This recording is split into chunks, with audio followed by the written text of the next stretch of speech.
You might not realize it now, but Metroid Fusion was a big deal when it was first released.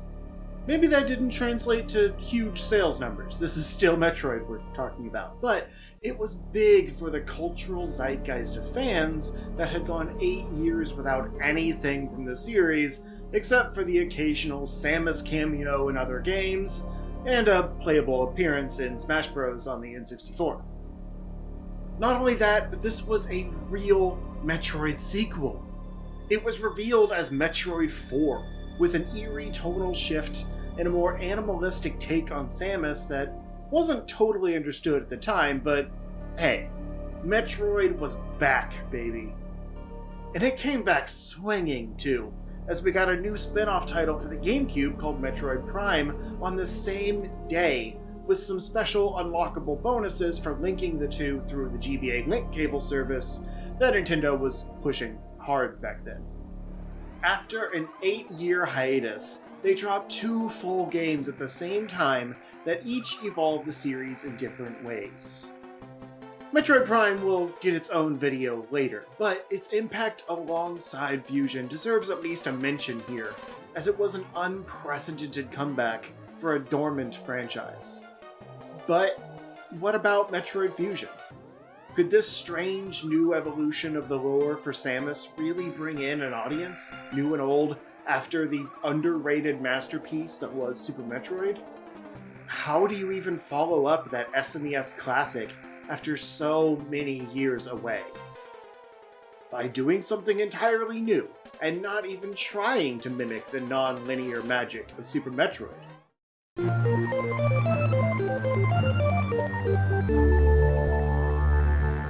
Merry Metroid! I know these videos take longer to put out than any of us would probably like, and I honestly didn't expect it to be time for my yearly Merry Metroid celebration each December and only be up to Fusion. And then even miss December and go into the new year. But at least I didn't make you wait 8 years between entries. Man, I don't even want to think about where YouTube will be in 8 years. Or me. I'll be 40. Gross. What was I talking about? Right. Metroid Fusion. Sorry, Metroid Existential Dread is next time. For now, let's get to critiquing. Despite this being my favorite Metroid game, and honestly one of my favorite games of all time, I still constantly toil over some of the issues I have with it, mostly due to the slower pacing and heavier focus on linear structure. Like, this is a game that you literally can't sequence break without glitches. The game just won't work if you try to get things out of order. So that should make it a bad Metroid game, right? Not hardly. It's just a different type of game that's great for other reasons.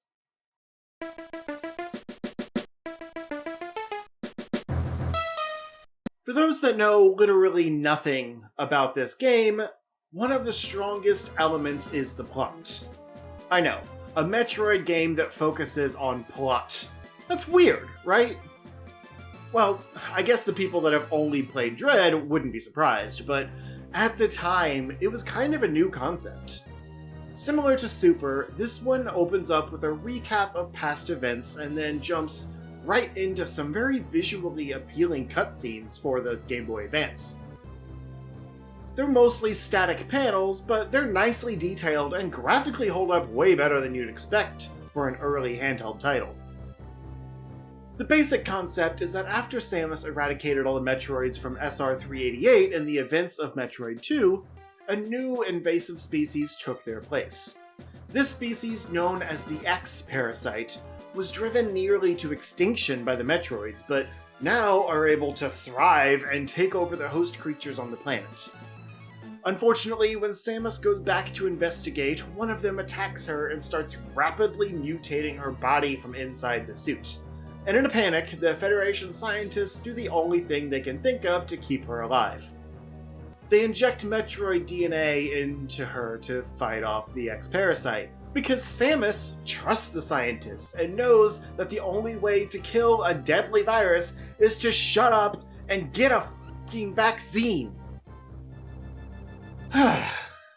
Anyway, the Metroid DNA saves her life, but fuses with the X-Parasite and the remains of her suit to leave her with a strange mix of organic and mechanical parts.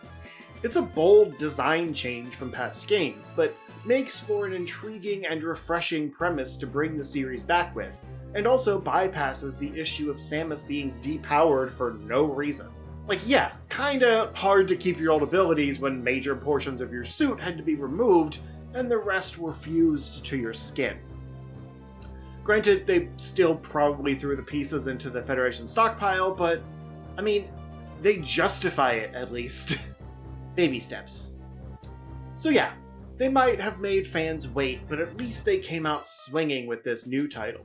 I don't think it would have had the same effect if they swapped the releases of Fusion and Zero Mission, for example, and the first game after such a long hiatus was a remake. You know, like what happened with Samus Returns. And we all see how well that game sold. But anyway, I don't mean to keep harping on the lore, it's just very important to the overall themes of this game, so I need to make sure that we cover that stuff first. See, this Samus has different ways of acquiring abilities, and new weaknesses to Cold, thanks to that new Metroid DNA. But her biology isn't the only new thing this game brings to the table. Whether due to being a more bite-sized handheld title, or just a change in the mindset of game development, this game is noticeably more linear than those before it. Somewhat like Metroid 2, but with more structure and explanation for its limitations. I much prefer this game's way of gating off your progress than Metroid 2's, and while the pacing is quite a bit slower than Super Metroid, it feels a lot more focused and purposeful in its design too, which is a benefit of being able to guide the player more. There are plenty of areas where you have to bomb everything to figure out where to go next, or leave the main path to find hidden collectibles, but it just frames these Metroid staples into more closed-off areas, rather than leaving you to roam everywhere. What it loses in its flexibility, it makes up for in its moment-to-moment gameplay. Super Metroid, for all the praise I gave it last video, is fairly sterile. The world is laid out for you to explore, but it feels passive. Nothing changes throughout the game. All storytelling is told through subtle environmental clues, and the entire goal is just to find each boss and then pass through the progress gate to the end. Fusion, on the other hand, might set you on the same path every playthrough, making it admittedly less replayable, but there's a lot more dynamic excitement when you're playing it. To explain this, I need to start with another small lore detour.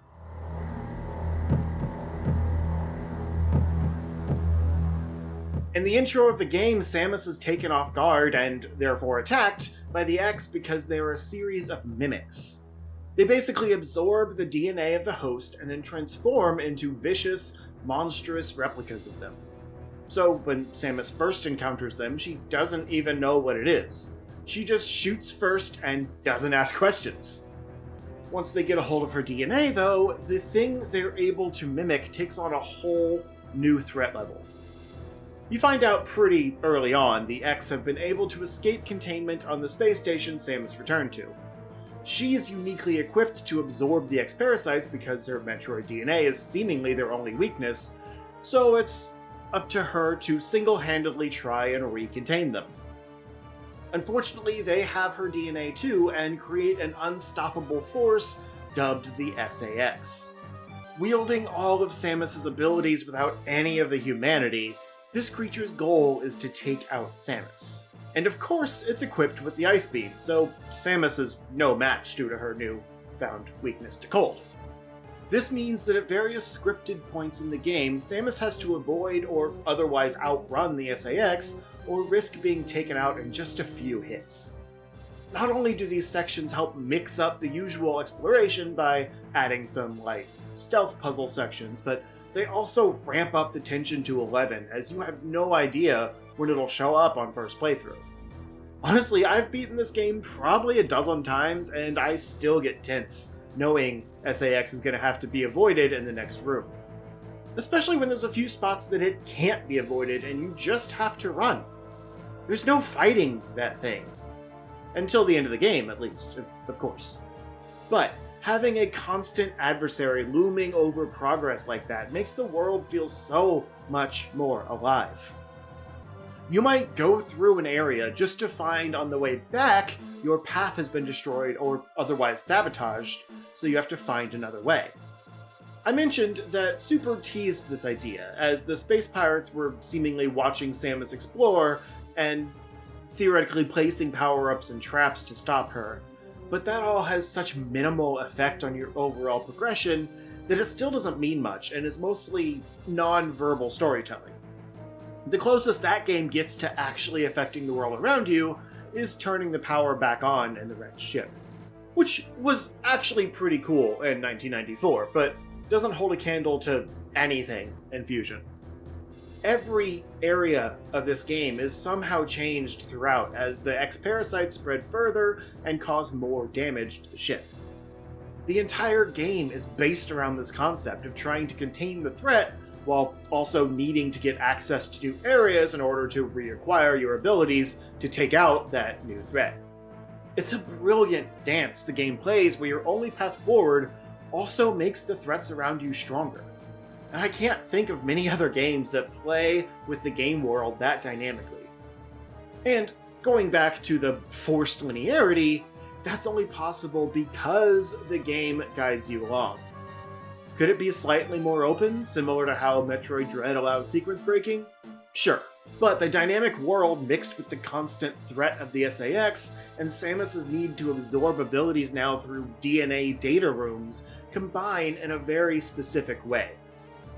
Like I said, it's a dance, and if you change the choreography, you make a different dance. Dread can get away with a more non-linear structure because it has a more traditional way of powering up Samus, and its chase sequences are contained in specific Emmy areas. It still has a very dynamic world, but that also can conflict with sequence breaking on occasion, leading to strange unpredictabilities if you break the world too much. Plus, Metroid Fusion was on the more limited GBA hardware, so it had to prioritize focus on its structure for the whole idea to even work. The game's only like a few megabytes, after all. But back to the point, I will always praise Fusion because it's different. If it had just done non-linear Super Metroid but on the go, I don't think it would be hailed the way it is by so many fans. We already got that 8 years ago. Why not try something new? It's a very unique game, and I might not replay it as much as Super, but I do delight in its progression a lot more when I get in the mood to jump back in. So, let's take a deeper look into this linear game progression.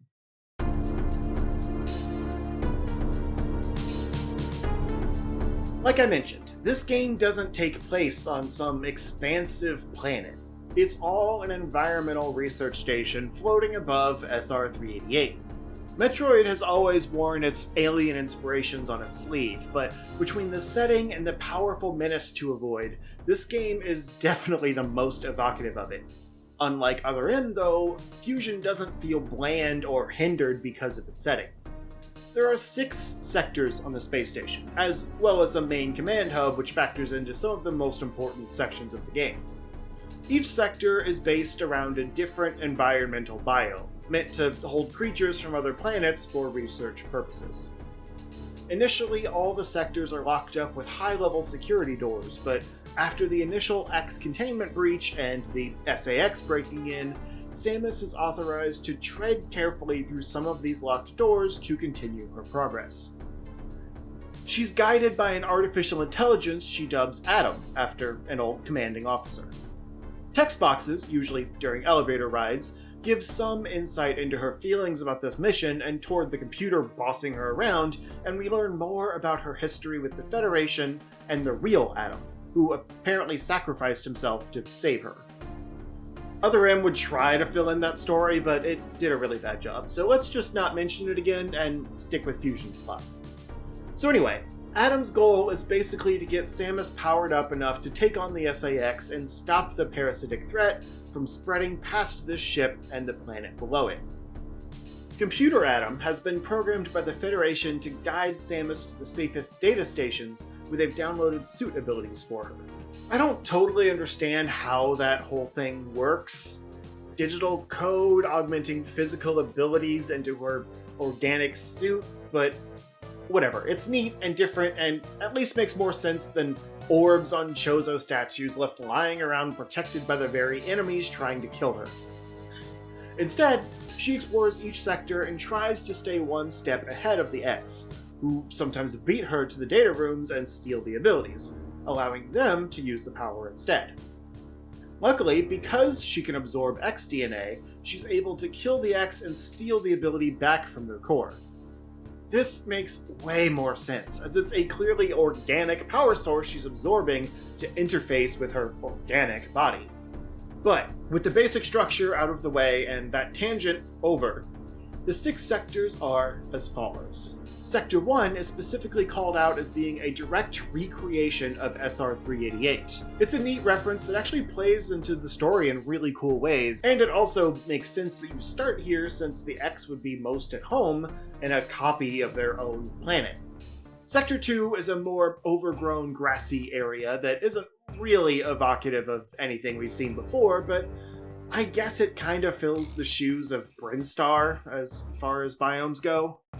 I mostly just like this area because it has some pretty dynamic changes early on, and pretty quickly teaches you how important it is to search off the main path, because Adam might reveal the area map to you, but that rarely clues you in on the actual right way to go. In typical Metroid fashion. The game might be linear, but that doesn't mean it points the way for you. Sector 3 is the obligatory heated area, though it's more of a desert biome this time than a Norfair knockoff, so that helps it stay unique to explore. Sector 4 is both aquatic and electrical, which is just a really bad idea, but I mean, this is a space station, so the idea of even having an aquatic sector is probably a bad idea. But yeah, it's been partially destroyed by an X-infected creature known as Samus, so some stray electrical wires have landed in the water and some paths forward have been blocked off. This is probably my least favorite area just because I get lost every single time I play, but the first visit here at least is pretty short once you find the route. It's just not that interesting. It gets better later after you get the gravity suit and the environment changes a little bit, but I think it's just hard for games to make good water levels. It's still better than Meridia, though. And fighting Samus for the speed booster and then dashing your way back out makes it all worth it. Have I mentioned before I love the speed booster? Sector 5 is frozen over, but it's kind of a neat area because you hear about it before you go there. Since, you can't handle cold yet. Sector 6, an area in perpetual darkness, gets invaded by cold-infused X from Sector 5, and you have to do a very careful run through dark rooms on the way to get the Varia suit, which will protect you from those X equipped with your weakness to cold. Once you get the suit, those larger X just act as stronger health regeneration, which is a really nice reward. But the combination of those two sectors together makes for a really unique section of exploration. But yeah, once you can handle the cold, you circle back to Sector 5, and it's fine. The appeal of exploring a cold climate is kind of lost once you have the Varia suit, so there's not much else that sets this area apart. Eventually, most of these areas end up intersecting as you find a shortcut in one that takes you to another, and the map really starts to open up by the end to something noticeably more nonlinear. But even as someone who loves the game, I will admit these early trips getting introduced to each sector can be pretty slow, as you stop at each navigation room to get guidance from Adam on the way in and out. Sometimes this leads to exciting developments, like when you find out the station is overheating and you have to rush over to the source of the problem and shut it off before the time runs out. Other times it's just generic hand-holding exposition when you just want to move on to the next thing. There are some moments that this linear structure works really well, like when you're asked to return to your ship, but on the way up the elevator breaks, all the power in the station goes off, and you're left stranded to figure out how to get around for a bit. This unmapped excursion eventually spits you out inside the frozen containment chamber for Ridley's preserved dead husk and allows the X to steal his DNA and fly off. Whoops, that probably won't be an issue later. But then you return to your ship and, it honestly wasn't even a big deal. But you still need to get the power back on, and the access to that is somewhat near your ship. How convenient. Moments like these are more traditional Metroid, as the environment gives you the clues of where to go next, instead of a computer just outright telling you. But the routing is still very linear, and you are rarely even able to get anywhere other than the one place you're expected to go, since the computer tends to lock off those navigation doors into the sector. So that can make item collection kind of annoying, since the whole map doesn't really open up until the very end. And quite a few collectibles, even if you're able to find the room they're in, can't be reached without the screw attack, which is, as usual, the last item you get. Linear progression is always a bit of a double-edged sword, but I ultimately like the way this game introduces you to each area and then opens those areas up more on repeat visits, as opposed to how tacked on some places like Meridia felt in Super Metroid, for example. Or how Metroid 2 has you just going deeper and deeper into the planet without any reason to ever really go back to where you've been before. There's a natural flow to these sectors that a more non-linear world map would lack, and it's always exciting going back to a sector you've been to see what new area you can reach and how it might have changed from last time. Like, for example, when a dangerous experiment gets loose and starts destroying Sector 5, or when you do get the power back on in the main sector, but then find yourself dropped into Sector 2 and have to outrun the SAX, who can still effectively kill you in a handful of shots, despite how much more powerful you've gotten. Also, actually showing how the sectors of the space station interconnect helps explain how quickly the X were able to spread to each area before Samus could even get there. And the interconnectivity of these areas also leads to some of the best plot moments of the game. So let's get right to the meat of this thing. The way it subverts expectations.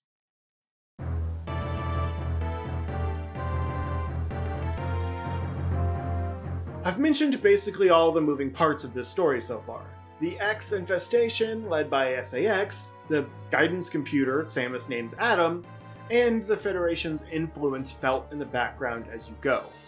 The Federation Force, if you will. Fool this man! Well, as Samus is guided to each new ability, you can get the sense that Adam is purposefully locking her off from certain areas. He is consistently hesitant to allow higher level security locks to be broken, under the guise that it'll cause the X to spread, even though they clearly are spreading anyway. And there are multiple times when Samus is able to acquire upgrades that Adam didn't know about. He seems not only surprised, but upset that she gets certain powerful abilities without being told about them, and scolds her for not sticking to the path he laid out, which was admittedly set by the Federation. There's also some vague conversations between Adam and unseen authorities about Samus finding out too much. Eventually, this all comes to a head as Samus finds herself in some strange, unmapped part of the space station where Metroids can be seen contained in the background. You know, the Metroids that she thought that she had completely eradicated. She discovers the SAX there killing all the contained Metroids, something they have in common, I guess, before the stability of the ship section deteriorates and Samus is forced to get out of it before it blows up. At the next navigation room, she is scolded for what she saw and did, and Adam tries to lock her down. She convinces him to help her, and then makes a break for the self-destruct sequence on the way to her ship, only to be stopped by the SAX again, and they finally have a real, fully powered fight. It's not terribly hard, though the SAX does still hit like a truck, but the open platformed area the fight takes place in is a fun change of pace from the usual boss rooms. It definitely feels like Metroid Dread took inspiration from this with its robot fights, at the very least. After the SAX is taken down, it gets all grotesque and deformed, but is seemingly defeated. Samus sets the space station to crash on SR-388, destroying all the research subjects and the X with them, and runs to her ship as an obligatory escape timer ticks down. She gets back to the dock to find the surprise appearance of an Omega Metroid infected by the X parasite. You can't fight it yet, it'll just slash and take you down to 1 health, but because it's tradition now, the SAX's power core comes in and revives you with full power. Basically meaning you get your ice beam back. They don't really explain how you can use it again since you're still in the fusion suit, but who cares? There's an uber boss to kill. Really, the only hard thing about this fight is the time limit, as every time the Omega hits you, you're temporarily stunned, but other than that, it's pretty basic. After it dies, Adam brings the ship back in with the assistance of the animals you saved earlier, proving that apparently they can fly a ship. And you're able to fly off as the BSL station crashes into SR-388, presumably destroying all sign of life at both locations. This game had some English translation issues that have bogged down the interpretation of some things that happen, especially here at the end, with Adam seemingly trying to stop you and then help you, and also with how the Federation is supposedly behind the experiments here, but then Samus still works for them after this in Dread. But as far as I understand it, the basic idea is that a radical sect of Federation employees broke off and started doing research experiments like what Samus finds on this ship, and they try to recruit her to prevent the SAX from destroying their work, even though she doesn't know about those secret experiments. But yeah, the events of this game don't leave Samus as a Federation pariah or anything. It just means she stopped an extremist group from tarnishing the Federation's brand. Translation issues aside, this game is single-handedly responsible for so much of the current Metroid lore, as it basically established most of what was later retconned into Zero Mission and Samus Returns, and is probably the biggest inspiration for Dread, seeing as how Mercury Steam originally wanted to remake Fusion instead of Metroid 2. And while I don't want to get into spoilers until the next video, there are many clear continuations of plot threads from Fusion in Dread. This series that started as just a simple concept of Samus killing all the Metroids on Zebes gets so much more depth here finally, 4 games in, that it blew my mind as a kid and still tickles me in all the right spots when I go back to it. I'm a sucker for good lore, though, and this is a series that's consistently honored and continued its lore for the last 35 years. That's so impressive that I'm willing to forgive them just getting rid of Samus's abilities without explanation every now and then. But even though we've made it to the end of the game, we're not done with this critique yet, because plot and world building aren't the only things that Metroid Fusion excels at.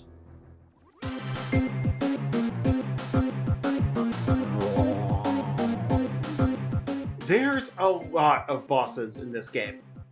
But unlike Super Metroid, for example, there's no clear distinguisher between major bosses and minor bosses because they just unfold throughout the game, rather than acting as some kind of progress gate leading you to the last area once you've beaten them all. It is fitting that there's a lot, since this station is full of powerful research specimens that have all been copied by the X. You know, how have I gotten this far in the video without making a Mega Man X copy ability joke? I'm slipping. Anyway, the point is, there's a lot of powerful creatures to contend with throughout the game, and almost all of them are new to the series, which is really cool. This game feels like it was trying to rejuvenate the series in a lot of ways, so it was smart to mostly focus on expanding the roster of series bosses, even if most of the ones here haven't shown up since. There's still Ridley, of course, but they found a clever way to bring him back to life and make the fight feel a little different, so I don't judge them for putting Ridley in another game. I also just love Ridley, as I've mentioned, so it's not like I would complain about him anyway. But I can't finish critiquing this game without giving a little oversight into the myriad of bosses and how their fights foreshadow the abilities they give you, which I'll also add as a favorite mechanic of mine in games. Going back to the whole Mega Man X thing, I love getting a hint of the ability an enemy carries just based on their moveset. I think it's that idea of wanting to feel as powerful as the enemies you're fighting. Way more satisfying than just killing an enemy and finding a Chozo statue in the next room with a random power-up. But I'm not going to talk about all of the bosses here, because some just aren't that interesting, or I already mentioned, like Samus. But they're a major part of the game, so I want to highlight the best and worst. First of all, there's this guy. His official name is Zazabi, but he's kinda just a sentient condom tube. The design is weird. Fight is kinda neat though. He's similar to Fantoon in that he only has one weak spot that you have to time your hits against, but he just jumps around the battlefield randomly trying to land on you, and then occasionally flares open and floats down like a parachute, leaving the inside of his otherwise protected head vulnerable. It's a risk-reward system though to get under there and pelt missiles into the hole, as it's still a small hitbox, and the closer to death he gets, the quicker he falls. So you don't want to get stuck when he lands. Naturally, defeating this boss gives you the high jump boots, and spring ball, they combine them. But first you have to take out its spiky core form, which is another kind of surprising thing. I'm notorious for cheesing through Metroid bosses and then healing up afterwards, but these bosses with multiple forms can screw you over if you're not careful and don't save enough life to take out the core too. Especially some of the later ones that can actually fight back. It is a surprising wrinkle though, and fits the concept of the X absorbing and transforming. But on that note, the next one I want to mention is the Barrier Core X. This boss is originally found absorbing the data you came to get from the data room, so you chase it into the next room to find a large protected core surrounded by smaller cores. There's really nothing to this fight, and it feels bland. The only unique thing is that it can only be damaged by the charge beam, but that's more annoying than anything. Like, I understand that it's not easy to think of a boss with the powers of the Varia suit, but they also didn't have to make it a boss. There's other upgrades you get that don't come from bosses, so they could have swapped it out with some other ability instead. I think the rationale was that the X was protecting itself so you couldn't gain the cold resistance from Varia, but it doesn't make it a good boss fight, even if you justify it. And speaking of not good boss fights, this spider. Oh, this spider. Apparently its name is Yakuza, which is the kind of name that feels like I should make a joke about how often it kills people, but also it's risky to make a joke about the Yakuza on the internet, so, point is, this guy is rough. The worst part about this boss, though, is the section around it, so bear with me. I told you about the power going out and having to get it turned back on. Well, you reach the main reactor and find it overgrown, so you wrap around and eventually run into this 8-legged freak. Wait, I guess he only has 6 legs? Huh, that's weird. So yeah, he just skitters around the wall, and if you get caught in his mandibles, he lifts you up and then drops you down hard, doing massive damage. And, like the condom boss, the only weak spot is situational when his mouth opens to spit out fire. And I don't mean like rat bars, like actual, like fire. So you just kind of curl up in the corner and wait for his mouth to open, shoot a few super missiles, and then hide again. And then mash to wiggle free if he catches you. It sucks, but it's not terrible. There's a second phase, though. After a while, he loses his legs and just starts spinning around in the air and flinging, like, debris at you as you just missile spam him to death. Then this one also turns into a Core X you have to kill, so hopefully you didn't take too much damage from the fight, because it's a tight space and you have to time your jumps over it to avoid damage. Anyway, it's admittedly all worth it for the space jump, but still, that boss is generally everyone's least favorite, it seems. And we're actually not done here yet. Once you get back to the power core, you see it's back on, but enemies have overrun the place. And while you can save nearby, there's nowhere to heal. You can carefully kill the enemies for some health, but not a lot, and that's if you don't take any damage. And the only place you can go is through a small alcove leading into Sector 2, because you only got auxiliary power back on. The main power is still being eaten by some plant life or something. Anyway, you drop into Sector 2, and the SAX is just there waiting for you. Surprise, motherfucker! I've tried waiting it out, but nope. Seems to always be ready for you. Even if you go back to your ship first and come back with full health, you can still be killed in like 4 or 5 hits. So while this isn't a long chase, you have to essentially memorize the path so you can shoot open gates and dodge the SAX at the same time before finding a hiding spot. It's the most butt-clenching moment in this whole game. And admittedly, I love it. It's very dynamic, but it's still scary. The Emmy have nothing on the SAX. So yeah, I spent so long on this part because this whole section leads right into the next boss fight I hate. The source of the overgrowth in Sector 2 ends up just being a big gangly mandrake. It's so generic it doesn't even really have a name. It's just called a plant core. It looks vaguely like an organic Chozo statue, like maybe an X mixed Chozo DNA with the environment of Sector 2. But the fight sucks. Remember that thing in Zero Mission I talked about where it's just all environmental attacks?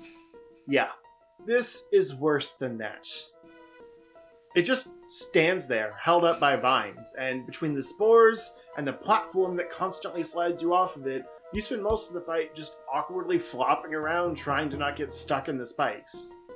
When you can hit the plant Chozo though, it sometimes reacts with a triple beam attack from 2 elevations, so you just go back and forth between jumping and ducking while spamming missiles. It's not clever, it's just annoying. When it dies, it also becomes a Core X, but this one has an eye weak spot that only opens when it's about to shoot a beam at you. In case you couldn't guess from context, it gives you the plasma beam, which is fine, but somewhat irrelevant outside of just being stronger, because this game doesn't have different beam doors or anything blocking off progress, just security doors and the occasional organic path block. So the plasma beam doesn't actually open much in the way of new paths. But there's 2 more bosses to discuss, and they're both way more iconic, so let's move on. The first, you probably knew this was coming because I talked about it in the other M video, is Nightmare. Arguably Metroid Fusion's most iconic boss. This is the thing that was ravaging Sector 5, and you were sent to stop, and you find it in a way too small room for how much screen space it takes up. The fight is neat, but hard. I always struggle to aim at its weak spot. The thing affects the gravity in the room at various points, making it so you can barely even hit it right up close, and it seems like you take more damage by accidentally running into it when trying to get to the weak spot than any attacks it actually does. To be clear, the boss itself isn't that hard. It actually has very few attacks and just kind of floats around as its face slowly and grossly melts off. It doesn't even take a lot of hits to take it down, but I just haven't figured out a way to beat it without taking so much damage. After you've sufficiently melted its face off, it starts randomly popping in and out of the battlefield, and then slowly looming toward you, trying to pin Samus into the corner. And since the hitbox is so small, you'll want to wait until the last possible second to try and get out of the way. But then it goes right back to flinging its giant body around the screen. This battle is all about precision aiming and health management, which makes it pretty unique for this game, but also exhausting. When you finally take it down, the reward is the gravity suit. But there's frankly not much water in this game, so it doesn't feel that worth it either. But anyway, I do like this next part of the game because it's the most non-linear section, so I'll go and walk through order for a bit to the next boss I want to discuss. Your goal is essentially to just find your way back to a navigation room, since so much of the area was destroyed. But you end up traversing freely through flooded parts of both Sector 5 and 4, and while it's a fairly linear path, there's a ton of hidden collectibles around here, and the path forward is never obvious. You'll spend a lot of time powerbombing rooms to find out what blocks open, or just searching out false passages only really highlighted by enemies passing through them. It's all very classic Metroid. They also introduce space pirate mermaids, so that's some kind of weird Disney princess eldritch horror, but still unique. But yeah, this all culminates with you opening the highest security level doors without permission, and when you finally reach the exit of Sector 4, Robot Adam has some stern words for you. Not that Samus cares, she doesn't take orders, but it's interesting to compare this to Other M, where she didn't do anything without permission, and now she's like, this probably won't have any security repercussions at the slightest inconvenience. Oh, also you received a fusion missile data on the way back, which Adam seems really surprised by as well. This is the first clue that maybe something is up, and the Federation isn't happy about Samus going off script. But after another brief detour through Sector 6 to fight an awful and forgettable robot boss for the second time, your newly acquired wave beam gives you access to what's supposed to be a restricted part of the ship, where we go back to my favorite part of the game and its heavier focus on story. Warning, no entry without authorization. There's also some surprising voice acting here. I didn't know how else to mention that, so I'm just gonna throw it in. But yeah, I already talked about this restricted part earlier, so I'll mostly skip it here, but man, it's so visually interesting to see, even if the Prime series touched on similar elements around the same time. There's just something about it on the GBA though, running in front of those eerie backgrounds. And then you find the SAX more preoccupied with killing all the Metroids than fighting you, and the countdown timer to evacuate. So good. I think some of the dialogue that follows goes on a little long and spoils the effectiveness of the visual storytelling here, but the isolated moment in the restricted zone is super good on its own. But yeah, as if to really drive home the idea that the Federation has been the villains the whole time, you're spit out in an area that looks like a creepy mix of Torian and Ridley's lair. And it's just as bad as both of those were in Super. Complete with an even more annoying section involving nearly invincible space pirates. Except these have to first be summoned by killing the out-of-reach enemies with power bombs, and then waiting for the vulnerability of the yellow space pirates. Oh, also these don't change color to indicate they're vulnerable. You just have to know, I guess. It's awful. But yeah, it's time for the last boss fight that matters. Ridley. This is another one hindered by the screen size of the GBA because he's massive, and the X didn't do him any favor in the looks department either. Dude looks chunkier than I do after putting on pandemic weight. But yeah, due to the relatively small screen size and the large size of Ridley, the battlefield itself is incredibly generic. No lava pits this time, just a tall corridor and your oldest nemesis. The fight plays out as you expect Ridley to by now. Pelt him with missiles and avoid the tail. Whoa. It's mixed up slightly this time as his tail starts twirling. He goes into a tail spin, if you will, but it's still just a missile sponge fight. He also unleashes a Core X to kill, and it gives you the screw attack. Way better than the nothing reward after him in Super, at least. Now you can escape the area, but Adam is even more upset about your disobedience, so after some more overlong dialogue, he locks Samus in the navigation room, basically stating that the Federation is going to come clean up the mess, and she's being detained until they arrive. Game over.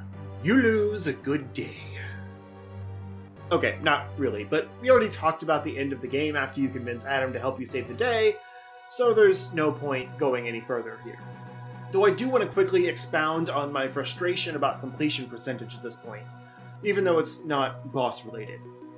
Essentially, right now you are blocked off from anywhere but the end objective, as far as I can tell. But you weren't really able to get anywhere until you get the screw attack, which just happened. So while you should be able to backtrack through the other sectors here and grab the items you missed, you can't conveniently do it. The main entrances to each sector are blocked, so you'd have to take the uncharted connections you've made between the sectors in order to traverse back through them. It's pretty crazy to both make the game fairly linear and make it hard to go back and get all the items at the end. I don't think I've ever gotten higher than I did this time, which is to say like 60-ish% items, because that in-game trek is just not fun, and I don't feel the need to do it since the end of the game isn't actually that hard.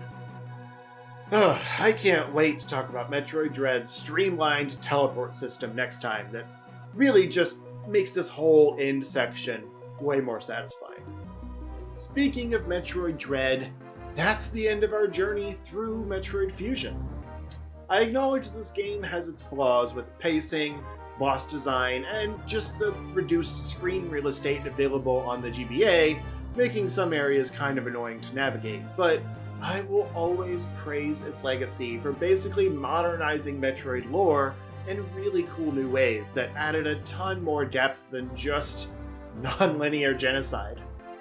Sure, there's still a main mission to eradicate the parasitic threat. That's Metroid 101 at this point. But along the way, there's nuance, suspense, plot twists, all the great storytelling beats of a modern video game. It reintroduced audiences to a character they probably best knew from Smash Bros. At this point, and gave fans new and old a polished jumping-in point that was challenging and new, but also familiar due to a mix of nostalgic bosses and power-ups, and a slew of new powers and gimmicks. Also, just the simple inclusion of being able to grab ledges was a huge change that makes it harder to go back to the older games without that. And the fluid physics of this new game engine made Samus feel better to play than ever before. Proven even more so with the Zero Mission follow-up I already discussed, since you could see the updated physics in action in a more familiar game structure. But yeah, Metroid Fusion isn't my favorite game in the series because it's perfect, or even the best one. It's my favorite because of how unique it is, and how good the moment-to-moment gameplay feels. What it lacks in non-linear storytelling, it more than makes up for with its fluid, ever-changing world and suspenseful storytelling of a bounty hunter betrayed by the organization she was hired by. Given some time, Metroid Dread will very probably surpass it as my new favorite, since it has equally compelling story and interactive landscapes, while also still maintaining some limited non-linearity in its structure, making it kind of the best of both Super and Fusion. But for now, I stand by what I've said. Metroid Fusion is my favorite Metroid game, and I'm so happy I can discuss my love for it again with you all. What do you think of it in comparison to the ones that came before? And if you want more of my rambling about this game, check out my past Merry Metroid video where I predicted what direction I think a sequel could go. I almost entirely missed the mark, but it was still fun to speculate, and could be cool to look back on after knowing what we got instead. And on that note, I'll see you next time with the actual sequel we got to Metroid Fusion. Even if it did take 19 years. I won't make you wait that long, though. That's right, it's almost time to give my full thoughts on Metroid Dread. See you next mission! The basic concept is that after Samus eradicated all the Metroids from SR-388 in the events... The main concept is that after Samus eradicated all the Metroids from... Sex.